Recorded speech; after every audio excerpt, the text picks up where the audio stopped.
자, 그래서 사월이 사월이 났다, 발월이 사월이 났다가 일단 순서가 바뀌었다는 거, 그거 하나. 자, 그리고 1년에서 6년이 비슷한 구조니까 화자는 지금 어디를 가고 싶어 하냐면 청산과 바다를 향해서 가고 싶어요. 여기 바다 뭐라고 적혀 있어요? 발알로 적혀 있죠. 바다 보세요. 바다. 발알에 사월이 났다. 보이시죠? 발알. 예전에는 바다를 발알이라고 했어요. 발알. 발. 이렇게 쓰고 뒤에 뭐가 붙은 거야? 애가 붙은 거야. 애가 붙으니까 소리 나는 대로 적으면 받침 자음이 뒤에 오는 모음의 첫 소리로 간다고 그랬죠. 그래서 발아래로 된 거야. 끊어적기, 이어적기 볼 줄 아는 거, 그거 연습만 해도 한결 쉬워져요. 해석이. 자, 청산이나 바다로 떠나고 싶은 이유는 속세가 너무 힘들어서야. 그래서 청산별곡은요, 유랑민의 비애를 노래하고 있습니다. 유랑민의 비애. 자, 유랑민의 비애를 노래하고 있고 고려시대에 많은 민중들이 살기 힘들었다고 했어요. 첫 번째 이유. 고려시대에 민중들을 힘들게 했던 첫 번째 이유. 이거 했을 텐데 복습 안 하셨어요? 한 명쯤은 대답해야 되는데. 뭐? 몽골의 침입, 잦은 전쟁, 잦은 외세 침략. 자, 바깥에서 침략하는 외세들보다 더 나쁜 새끼들이 내부에 있었죠. 내부, 검문세조 뭐예요? 그러니까 탐관오리들, 그리고 지배층의 부패, 타락. 그것은 잦은 수탈로 이어지게 돼. 그래서 먹고 죽을 애도 없는, 더 이상 빼앗아 갈 것이 없는 그걸 박박 긁어가지고 다 수탈해 가는 거야. 그러니까 먹고 살기도 힘든 처지에 세금으로 다 뜯기니까 더 이상 살 수가 없는 거예요. 근데 문제는 흉년까지 들었다고 그랬어요. 잦은 흉년과 가뭄, 긴 이렇게 오랫동안 지속되는 지옥과 똑같은 속세를 벗어나서 자연으로 돌아가면 머루 달에 따먹거나, 그리고 나무자기 구족에는 바다에 가면 해산물 먹을 수 있잖아요. 물고기 잡아먹을 수도 있고 해조류 잡아먹을 수도 있고 굴 조개 먹을 수도 있고, 소박하게 먹을 것 소박하게 찾아다니면서 여기저기 떠도는 유랑민의 비애. 되게 슬픈 노래인데 슬프게 들리지 않는 이유는 뭐 때문이라고 그랬어요? 얄리얄리 얄랑숑 때문이라고 했습니다.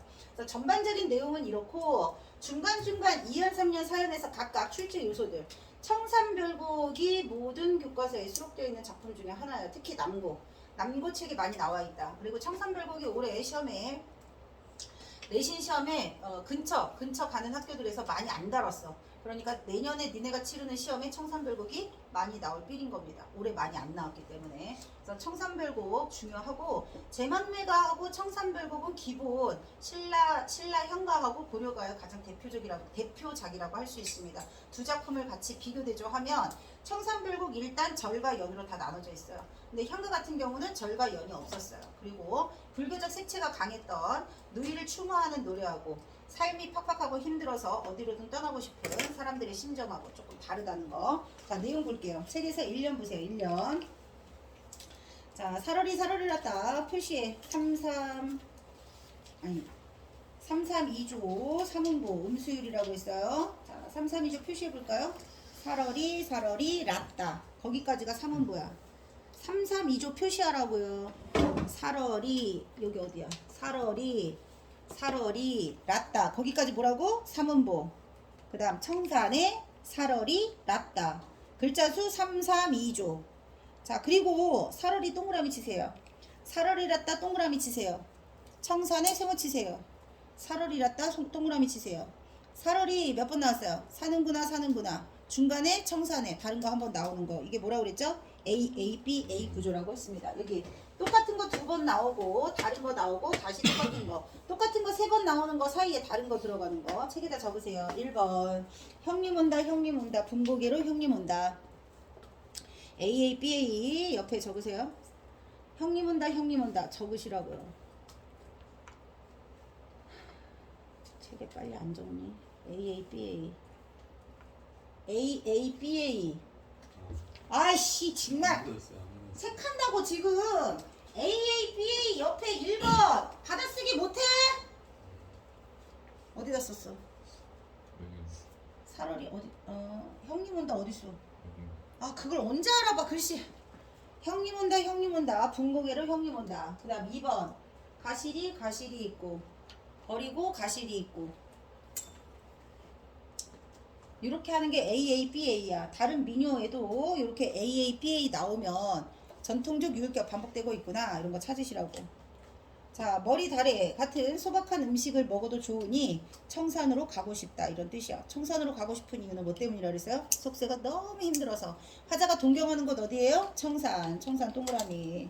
자, 화자가 동경하는 곳 이상향. 한 단어로 이상향이라고 할 수 있습니다. 현실 도피처라고 했잖아요. 화자가 머무는 현실은 물입니다. 물. 속세를 나타내는 단어랑 대비되는 거. 자연, 이상향. 동경의 대상 이렇게 표시하시면 되고 얄얄리 알랑성에서 가장 많이 반복되는 건 뭐예요? 리을, 이응, 울림소리, 밝고 경쾌한 느낌, 부드러운 느낌 준다고 했습니다. 후렴구 별표 치세요. 보려과의 가장 큰 특징이잖아요. 울림소리 반복으로 밝고 경쾌한 리듬감을 준다. 은유를 형성하고 흥을 돋우는 조음구라고 했어요. 구조적 통일성과 안정감을 준다. 절의 경계를 표시함으로써 통일성과 안정감을 준다. 후렴구의 역할, 고려가에서 제일 중요하다. 그 다음 울어라. 울어라는 명령형 아니고 우는구나. 자, 울어라를 어떻게 해석해라? 우는구나로 해석하셔야 돼요. 우는구나. 감탄형이니까 우는구나. 자, 새를 보고 울고 있다고 생각하고 있어요. 화자가 울고 싶은 심정이야. 너보다도 시름이 많은 나. 나도 시름 많고 너도 시름 많구나. 우리는 서로 동병상련. 화자가 동병상련의 대상으로 여기는 것. 울고 있다고 생각하는 것. 화자의 정서가 우는 새에 이입되어 있습니다. 그 다음에 동병상련이라고 하는 것을 너도 씨름하고 나도 씨름한데 씨름 많은 우리. 자, 씨름이 많은 나와 새. 그러니까 화자는 새한테 연민의 정서를 보이는 겁니다. 아유 아프구나. 얼마나 힘들었어 그래. 이런 거. 자, 울고 싶어. 우는 새. 너보다 씨름 많은 나. 자, 화자는 지금 삶이 너무 힘들어. 삶이 너무 힘든 것을 뭐에다 빗대어 표현했어요? 새에다 감정이입해서. 그래서 화자는 새를 바라보는 정서 뭐예요? 동병상련의 정서를 느끼고 있다. 그 다음 가던새. 가던새는 여러가지. 고려가요가 작자미상의 작품이기 때문에 해석을 여러가지 버전으로 할 수 있습니다. 예를 들어서 가던새를 갈던새, 갈던밭 이렇게. 그러면 화자가 농민이 되겠죠. 농민. 길 떠나는 화자, 농민이 되겠죠. 그런데 얘가 하늘을 나는 새 이렇게 볼 수도 있어요. 날아가는 새를 바라볼 수도 있고 자기가 갈던, 그러니까 집을 어딘가 이렇게 바라보면서 고향을 떠나면서 여기저기 떠돌아갈 때 이제 뒤를 자꾸 돌아보는 거지. 물 아래 가던 새. 여기서 물은요. 자, 여기 물이에요. 의예요. 요즘은 이렇게 쓰겠죠.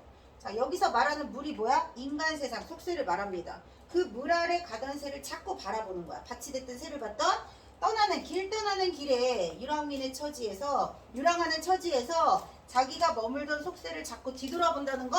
속세에 대한 미련이 아직 남아있다는 뜻이야. 미련입니다. 미련. 자, 가던 새 두 가지 버전으로 해석할 수 있다. 익 묻은 장글란. 자, 1번 이끼 묻은 쟁기. 그럼 화자는 농민이겠죠. 농민. 자, 그 다음에 날이 묻은 병기. 전쟁이 계속됐었다고 했잖아. 속세를 떠나고 싶은 사람이 먹고 살기 힘든 농민일 수도 있지만 잦은 전쟁으로 계속 전쟁에 동원되는 사람. 군인들 탈출하고 싶겠잖아. 싶을 거 아니에요. 그런 것처럼 날이 묻은 무기, 병기로 해석했을 때 속세를 벗어나고 싶은 사람은 군인일 겁니다. 전쟁에 나가고 싶지 않은. 그 다음 세 번째는 실현당한 여인인 거야. 실현당한 여인이 여자들이 계속 가지고 다니는, 몸에 소지하고 다니는 게 은장도야. 그래서 쟁기, 여기 있는 장글을 세 가지로 해석을 했을 때 화자가 달라지는 거야. 쟁기일 때는 뭐라고요? 농민, 농사짓던 농민이요. 병기일 때는 뭐라고요? 무사, 군인이겠죠. 그 다음 은장도일 때는 뭐예요? 실현당한 여인. 세상을 등지고 싶은, 세상을 벗어나고 싶은 사람. 화자 세 가지로 해석할 수 있다. 물 아래 가던 새 바라보면서 석새에 계속 미련이 남아있는 화자의 처지. 자, 일인공 결인공 보세요. 일인공 결인공의 뜻은 이럭저럭. 근데 이럭저럭 하는 것보다 일인공 결인공이 더 운율감이 많이 느껴진다. 이유가 뭘까요? 이응소리 반복하면 훨씬 더 운율감이 많이 느껴지겠죠. 일인공 결인공 하여 뭐 툭툭 소리 났는데 나즈란 디네와 션더. 나즈란 이어적게 했으니까 이렇게 적었을 거 아니에요. 자, 이렇게 했겠죠. 이렇게 낮은. 자, 화난 낮은 아무리 힘들고 막 그래도 정신없이 막 보내다 보면 잠깐 잊을 수 있어. 이럭저럭 낮은 시간이 좀 가요. 시간이 좀 이럭저럭 갔는데 저녁이 되면 나를 찾아줄 사람이 아무도 없어. 자, 거기 해석은 올 사람도 갈 사람도 있지. 본문에 보시면 오리도 가리도 이렇게 돼 있어. 오리도 가리도 이걸 보고 오리야 가리야 뭐야 이러시면 안 되고 어떻게 해야 돼? 자음이 밑으로 내려가야지 끊어졌게 하면. 그래서 올 이도 갈 이도 이렇게 해석을 하셔야죠. 올 사람 갈 사람이라는 게 그런 뜻이야. 얘가 받침 자음이 뒤에 소리 나는 대로 이어졌게 했기 때문에 이거를 원래 뜻을 밝혀서 끊어졌게 하면 이게 되는 거라고. 본문 해석이 돼야 된다고 했잖아요. 올 사람도 갈 사람도 밤엔 없겠죠. 그럼 밤은 아무도 날 찾아주지 않으니까 훨씬 더 외롭고 쓸쓸한 하자의 고독한 외로운 처지가 막 물밀듯이 고독감에 몸부림치는 그런 시간. 그래서 밤은 이 세상에 나 혼자밖에 없는 것 같은 외로움과 고독감을 느낄 때가 있어. 사람은. 그런 외로움과 고독감의 시간이 언제예요? 밤이에요. 밤과 대비되는 건 뭐예요? 낮이에요. 낮은 그러면 즐겁고 신나고 흥겨워서? 아니, 낮도 힘들어. 근데 낮은 밤에 비해서 잊을만 한 거야. 그럭저럭 이럭저럭 시간을 보낼만 하지만 밤이 되면 너무나 절망감과 고독감에 힘든 시간이다. 자, 그 다음 오른쪽 볼게요. 오른쪽. 여기 또 어띠홀이라 해서 시오띠그 뭐라 그랬죠? 이제 그거 읽을 줄 알지? 오리도 가리도 없는 밤을한 또 어찌하오리에서 그거 또 있지? 시오띠그 뭐라 그랬지? 규민? 예. 어두자운근. 어두자운근. 한글 창제할 때. 어두자운근. 된소리로 읽으라고 했어요. 된소리로. 자, 미리도 어디에 던지던 돌이냐? 누구를 맞추려던 돌이냐? 돌 별표입니다. 어디에 던지던 돌이었냐? 누구를 맞히려고 하던 돌이었냐? 어디선가 돌이 날아온 거야. 진짜로? 아니, 이제 상상을 해봐. 내 인생 왜 이렇게 이번 생 힘들지? 이번 생은 망했다. 근데 그걸 누가 돌을 던져서 맞은 것처럼 아프다고 이렇게 표현을 한 거야. 그래서 여기 돌의 상징적 의미는 별표입니다. 운명. 자, 삶의 운명을 돌이라고 이렇게 표현을 한 거야. 누군가가 던진 돌에 맞아서 슬픈 것처럼 이번 생에 나의 이 힘겨운 처지, 삶이 너무 힘들고 고독하고 정말 어딘가 의지할 데도 없고 절망적으로 느껴지는 건 이번 생에 내가 그런 운명을 타고났다고 생각을 하는 거야. 그래서 오연에서는 운명론적 세계관 잘 드러나 있다. 그래서 운명론적 세계관이 잘 드러나 있으면 그 운명을 어떻게 한다고 그랬어요? 받아들여야 된다고 했죠. 그러니까 어디서 날아온 돌인지 내가 이번에 이렇게 살아가고 있는 것을 누구를 막 탓할 거냐, 아니면 누구 원망하고 그럴 것 없이 이번 생은 그냥 이렇게 타고난 운명인 거니 받아들여라. 운명론적 세계관이 드러나 있는 연애. 돌의 상징적 의미예요. 그래서 돌 시험에 나오겠죠. 돌. 자, 그 다음 6년에서 바다로 가고 싶어요. 바랄이랑 대비되는 거 청산입니다. 바랄이랑 대응되는 거 청산이니까 5연 6년 도취되어 있다는 거. 자, 바다에 가서 그냥 소박하게 나무작이 구조개 먹으면서 살련다. 그 다음 7년 보세요. 가다가 들어오라. 애정지 가다가 들어오라. 애정지는 뭐라고요? 부엌이에요. 외딴 부엌. 예전에는 본체에서 마당을 나와서 걸어가야 부엌이 있었어. 멀리 좀 떨어져 있어. 그 가까이 붙어 있는 게 아니라. 근데 그 애정지 가다가 어디선가 소리가 들려오는 거야. 이런 소리를 들은 거예요. 근데 이런 소리는 어떤 소리야? 사슴 알죠? 장대에 올라간 거예요. 근데 그 장대에 올라가서 사슴이 연주를 한다는 거야. 해금 연주를. 뭐로 나왔지? 4.3이라고 나왔죠? 4.3.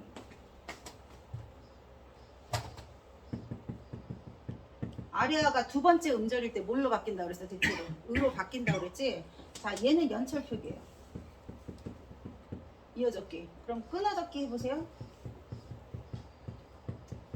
이렇게 쓰시면 돼요. 끊어적기, 분철.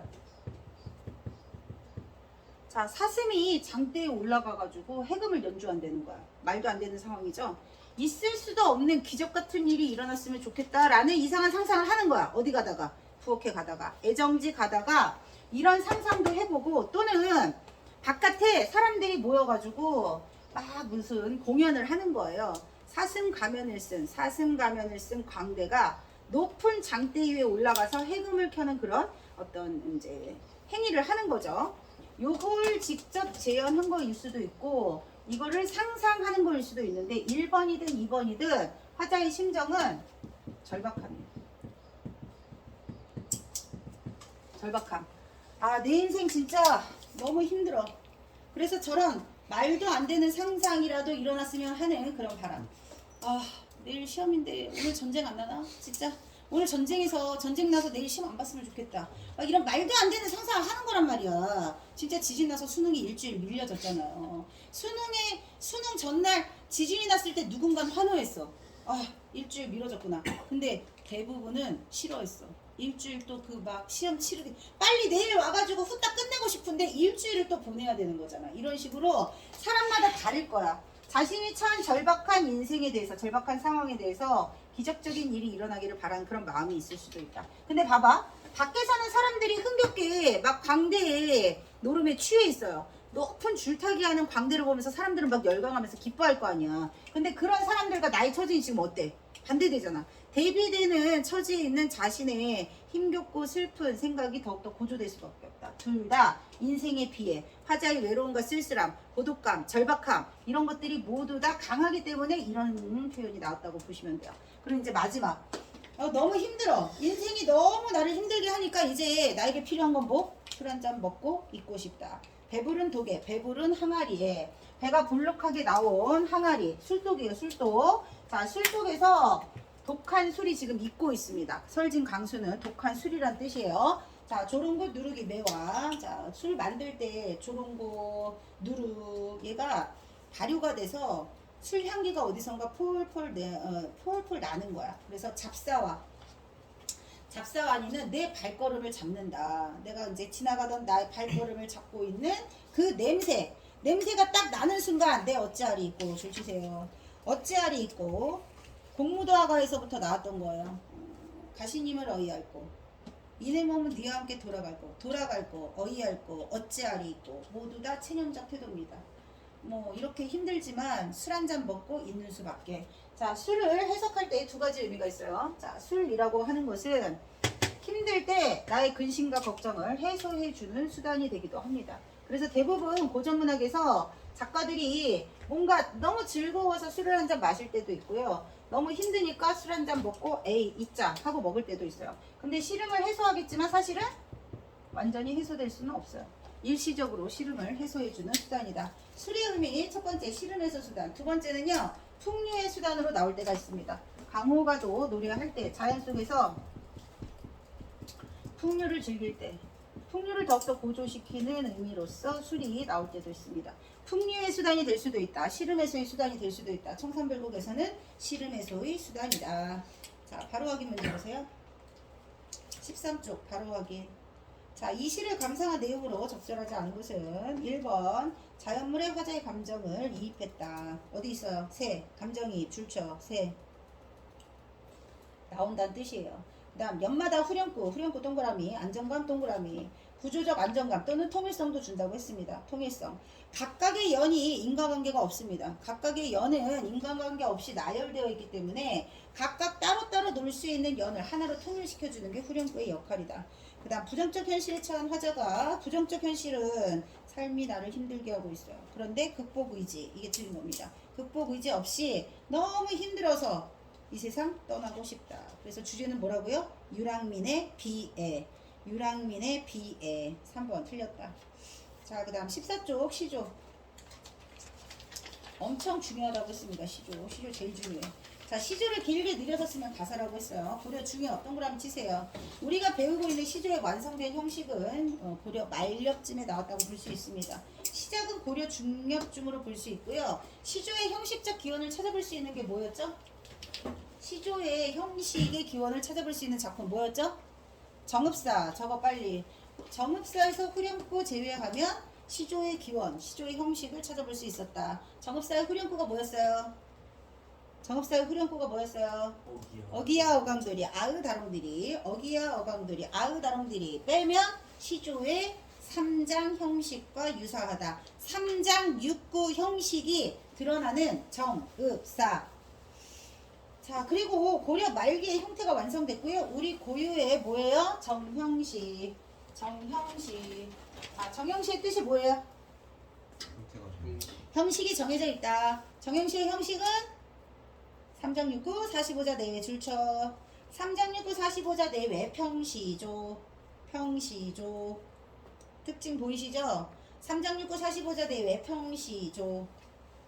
자, 그래서 초기 시조 형태는 평시조 기본 형식을 엄격하게 지켜서 씁니다. 자, 4음보 3사조 또는 4사조의 음수줄.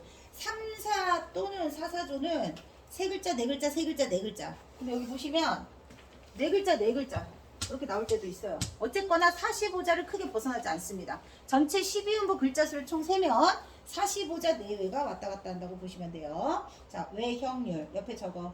3, 4조 음수율 4음보 외형률입니다. 운율이 일정하게 겉으로 드러난다. 외형률. 외형률.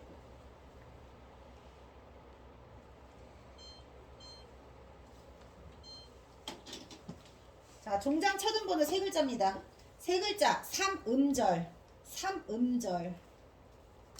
그래서 형식적 제약 옆에 적어. 형식적 제약. 형식적 제약이 있는 부분 종장 첫 음보를 말하는 거다. 또는 종장 첫 음보의 감탄사를 쓰는 건 향가의 형식을 이어가는 거라고 했습니다. 자, 윤선도의 5호가 천재이 동아출판사라고 나와 있잖아요. 출판사 상관없이 모든 학교에서 5호가는 출제의 범위입니다. 중학교 교과서에도 실려 있어요. 자, 윤선도의 작품에서 무조건 출제되는 건 만흥이에요. 만흥. 만흥하고 5호가 둘 다 모두 다 나오겠지만 만흥이라고 하는 것은 흥이 가득하다 이런 뜻이야. 5호가는요 5명의 친구가 있어요. 윤선도에게. 근데 그 5명의 친구가 누구냐면 수, 석, 송, 주, 월. 쓸 자리가 없네. 5명의 친구 거기 어디 책에다 쓸까요? 수, 석, 송, 주, 월.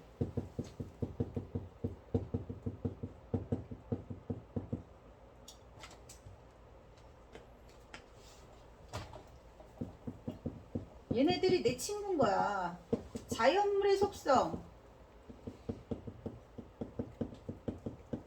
활용해서 바람직한 사람은 이런 친구다.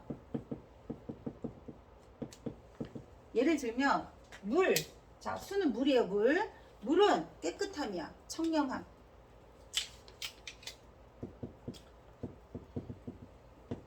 깨끗한 물처럼. 그러니까 뭐 더러운 돈 욕심내지 않고 뇌물 받지 않고 바람직한 선비의 자세.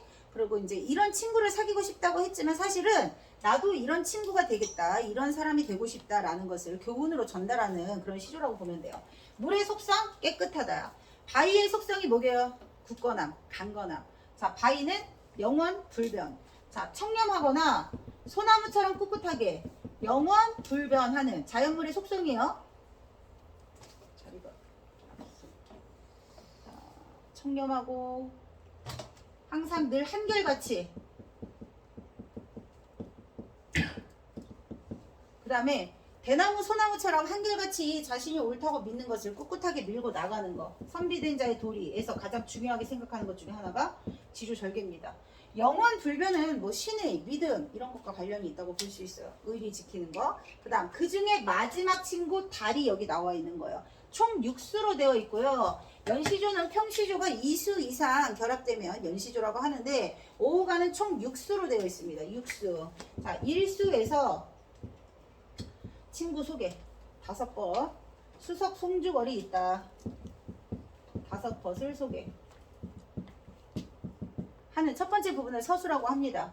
그 다음 2수부터 6수까지 2, 3, 4, 5, 6수까지 각각의 자연물들을 쭉 나열하고 5가지 자연물과 대비되는 속성을 가지고 있는 자연물도 나와요. 좋은 친구, 이런 친구 있다면 저런 친구도 있을 거 아니야. 그래서 부정적인 속성을 가지고 있는 자연물이 나올 건데 5와 대비되는 속성을 가지고 있는 거, 영원 불변과 대비되는 건 뭘까요? 이랬다 저랬다 왔다 갔다 하는 순간적인 속성을 가지고 있는 거. 그 다음에 자주 변하는 속성을 가지고 있는 것들의 특징은 늘 한결같은 친구 말고 이랬다 저랬다 하는 친구들이 있거든요. 예를 들면 바람 불었다가 말았다가, 구름 하였다가 검했다가, 이렇게 왔다 갔다 하는 자주 변하는 속성을 가지고 있는 자연물들은 싫다. 또 이런 것도 있어요. 꽃은 영원히 피어있지 않아요. 꽃은 피었다가 집니다. 낙엽도 늘 계속 나무가 항상 그 상태를 유지하는 게 아니잖아요. 소나무가 늘 한결같이 그 상태를 유지하고 있지만, 자, 영원 불변하는 것과 반대되는 속성을 가지고 있는 자연물들도 나온다. 자, 그럼 이제 6년 볼게요. 책에 원문으로 되어 있는 거 보세요.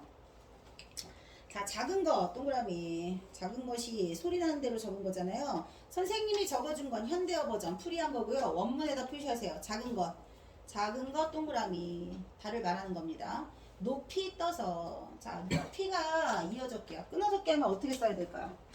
이렇게 써주시면 돼요. 이렇게 하면 끊어적기, 이렇게 하면 이어적기. 자, 높이 떠서 만물을 다 비추니 온 세상을 환하게 비춰주는 달의 속성. 한 단어로 광명, 동그라미. 캄캄한 한밤중에 어지러운 세상에서 밝은 광명의 빛을 가지고 있는 달. 너는 누구? 달. 그래서 선생님이 여기에다가 밑줄 친 것들이 모두 다 달의 속성을 나타내는 거예요. 자, 광명, 너, 내, 벗이라고 했으니까 자연물을 지금 어떻게 했어요? 의인화 시켰어요. 단순한 자연물이 아니라 자연물을 벗이라고 뭐 했다고? 의인화. 전체적으로 의인법 쓰였고, 자연물을 의인화 시켜서 표현하면 어떤 효과가 있냐면,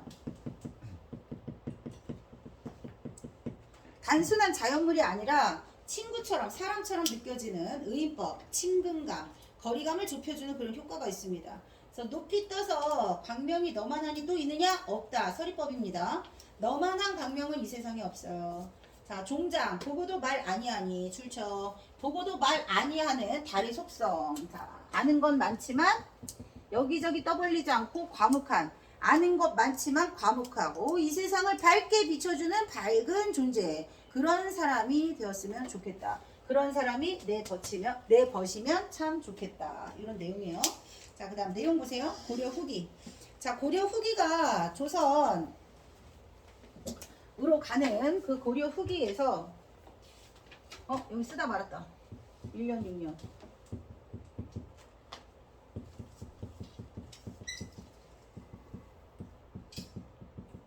요거. 그 다음에 여기 내용에서 첫 번째가 1, 2, 3 이렇게 나왔잖아요. 자, 시조가 크게 시기별로 세 단계로 나눌 수가 있어요. 전기시조, 중기시조, 후기시조의 특징. 내신 문제 꼭 나오니까 별표입니다. 자, 고려 후기는요, 전기시조입니다. 전기시조. 고려에서 조선으로 왕조가 교체되는 시점이에요. 고려 동그라미, 조선 세모. 고려를 끝까지 지키겠다. 절의가. 유교적 충의 줄 쳐보세요. 유교적 충의. 유교적 충의를 노래했던 작품들은 고려를 끝까지 지키고 싶어하는 마음. 우리 뭐 배웠죠? 정몽주, 절의가, 단신가. 정몽주 단신가 불러보세요. 첫째 줄. 정몽주 단신가 불러보세요. 이 몸이 죽고 죽어 100번 고쳐 죽어. 백골이 진토되어 넋이라도 있고 없고. 마지막. 이명한 일편단시면 가실 줄이 있으랴. 표현법 말해보세요. 서리법. 어디 있어요? 가실 줄이 있으랴. 서리법. 그 다음 과장법. 또 점층법. 자, 극단적인 표현이 계속 나와요. 100번을 죽어도 라고. 자, 100번 죽을 일 없다 그랬어요. 과장법이에요. 그리고 백골이 진토가 돼서 넋이라도 있고 없고. 화자의 굳은 의지를 과장해서 점층적으로. 그 다음에 요거랑 대비되는 시조 있다 그랬죠. 대비되는 시조. 하여. 그거 말고. 대비되는 건 하여가. 대응되는 거. 하여가에 대한 답가로 쓴 게 단신가고요. 단신가하고 쌍벽을 이루는 절이가가 하나 더 있다 그랬죠. 성산문. 이 몸이 죽어가서. 자, 거기다가 쓰셔야 돼요. 유교적 충의. 단신. 정몽주. 기울어져가는 국은. 자, 기울어져가는 망국의 슬픔. 저거 망국의 슬픔을 한탄하는 절이가 주로 나타납니다. 이게 고려 후기 작품들이야. 자, 그래서 이 몸이 죽고 죽어 말고 가장 대표적인 걸로 500년 도읍지를. 저거 기울어져가는 국은 밑에 500년 도읍지를. 자, 뒤에 이제 또 배울 거예요. 필마로 돌아드니. 500년 도읍지를 필마로 돌아드니. 자, 여기서 말하는 500년 도읍지는 고려의 수도를 말하는 거예요. 한 줄 적었지? 그거 기억해. 망국의 슬픔이야. 고려 왕조의 멸망을 안타까워하는 마음. 자, 뒷부분은 다음번에 또 이제 추가해서 또 나오겠죠. 자, 그 다음에 이제 조선 전기예요. 신흥 사대부가 유교적 이념 동그라미. 마찬가지야. 단신과 절이는 조선 전기에도 계속 이어진다고 했어요. 이유가 뭐라고 그랬죠? 단종과 수양의 왕이 창탈해서 단종을 끝까지 따르려고 했던 성산문. 거기다 적어 성산문. 성산문 절이가는요. 낙락장송 플러스 독야청청. 낙락장송 플러스 독야청청.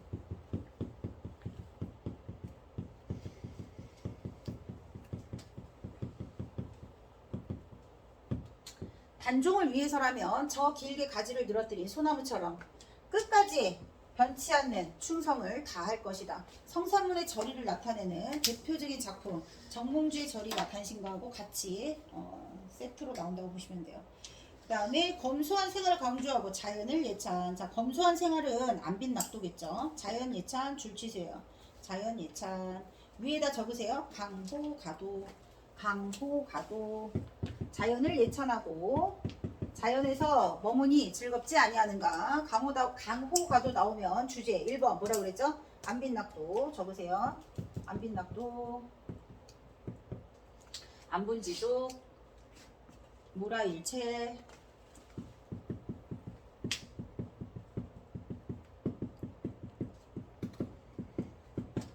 에다가 하나 더 추가하면 임금에 감사하는 마음. 이렇게 4개가 강호가도의 중심 내용이라고 보시면 됩니다. 자, 자연을 예찬하는 노래의 시조를 창작했고요. 자, 여기까지가 이제 전기 시조로 끝납니다. 기생 동그라미. 작가층 확대. 초반 전기 시조는 양반 사대부들이 주를 이루게 된다. 거기에 기생, 여류 작가가 추가가 돼. 이유 얘기했죠? 그때 많이 모였던 사람들 주변에 항상 누가 있었다 그랬어? 기생들이 있었다 그랬죠. 그래서 기녀 시조로 작가층이 확대되고요. 그럼 기생이 지은 시조하고 양반 사대부들이 지은 시조의 내용이 같을까요? 다를까요? 달라요. 어떻게 다르냐?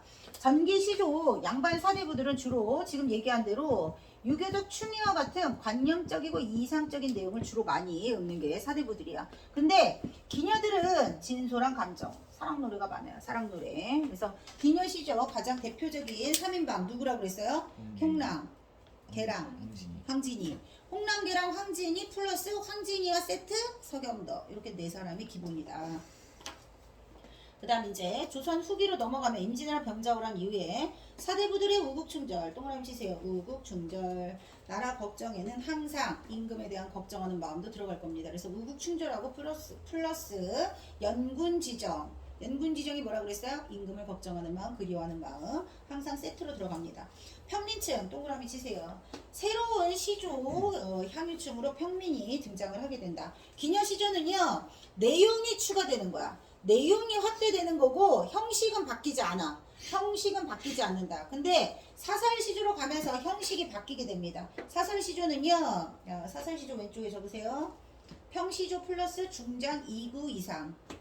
네모칸 사살시조 옆에 적으시면 돼요. 기녀시조는 형식에는 변화가 없습니다. 사살시조는요. 평시조 플러스 중장 2구 이상이 길어지면 형식도 바뀌었어. 내용도 바뀌었어. 그럼 내용은 어떤 걸로 바뀌냐? 가혹한 수탈에 시달리는 현실을 풍자한다. 줄쳐. 가혹한 수탈을 뭐라고 하죠? 가렴주구. 가렴주구. 가렴주구 풍자하는 내용. 그 다음에 삶의 고달픔. 동그라미. 자, 삶이 너무 힘들어. 답답해. 그러면 그런 시름을 해소해야겠죠. 그런 시름을 해소해주는 수단으로 마음에 창을 내고 싶어하는 마음. 그 밑에 적으세요. 창내고자 창내고자. 삶의 고달픔 밑에 창내고자 창내고자. 이내 가슴에 창내고자. 이내 가슴에 창내고자. 언제 적을까? 빨리 안 적어. 자, 삶이 너무 힘들어서 가슴에 창을 내고 싶은 거야. 선생님이 불러준 게 모두 첫 번째 구절입니다. 제목을 대신한다고 보시면 돼요. 가슴에 창을 내고 싶다 그러면 삶이 답답하다. 그리고 해학적 별표. 해학적은 부정적 상황. 부정적 상황. 웃음으로 극복. 웃음으로 극복. 해학이라고 하는 것은 삶이 그대를 힘들게 할지라도 웃으면서 극복해라 이런 뜻이에요. 그러니까 돈 없고 백 없는 평민들은 웃을 수밖에 없다. 그럼 이 웃음에는 어떤 세계관이 담겨 있을까? 그러려니 하고 받아들이세요. 체념적 태도가 담겨 있는 거예요. 힘들지만 절망하지 않고 어떻게든 웃으면서 극복해보자. 자, 그러면 웃음에다가 플러스 비판을 하면 그게 풍자가 되는 겁니다. 풍자는 직접 비판일까요? 간접 비판일까요? 간접적입니다. 간접적 우의적. 간접적 우의적.